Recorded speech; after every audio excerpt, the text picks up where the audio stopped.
Həsən Fuad, bunlar nədir? Çətənə koy. Çətənə ya marihuana? Nə işədir?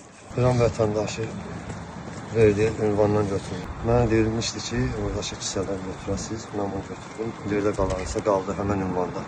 Bunu götürmüşdüm. Dedi ki, mən deyən onu ünvan edərsiniz.